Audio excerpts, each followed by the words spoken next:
سلام به مرداد ماهی‌های عزیز یا نشانه های لیو. خواهیم ببینیم تو این هفته برای شما عزیزان چی پیش بینی میکنن کارتا.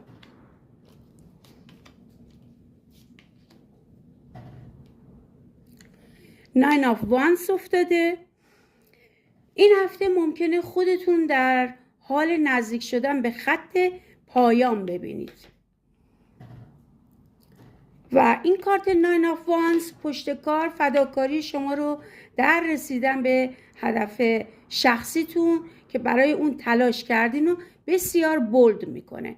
اهداف و ایده های اولیه شما کاشته شده و رشد کرده و شما به رسیدن به مقصدتون بسیار نزدیک هستین الان. اگرچه ممکنه جاده گاهی طولانی و خسته کننده بشه، اما الان وقت تصمیم شدن نیست. انعطاف پذیری بزرگترین دارایی شماست.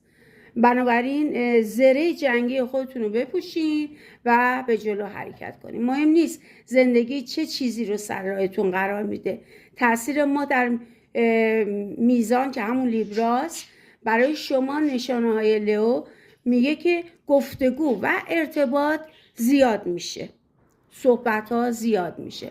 ممکنه حرفی بزنی یا بشنوی که دید شما رو عوض کنه. این هفته بیشتر ذهنی و ارتباطیه. یه پیام یا مکالمه مهم مسیر تو تغییر میده.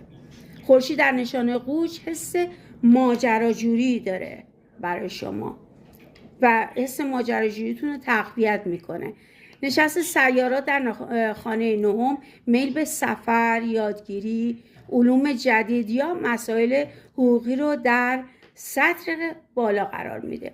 از لایک کامنت های شما عزیزان سپاسگزارم و امیدوارم هفته خوبی رو بگذرونین. خدا نگهدار.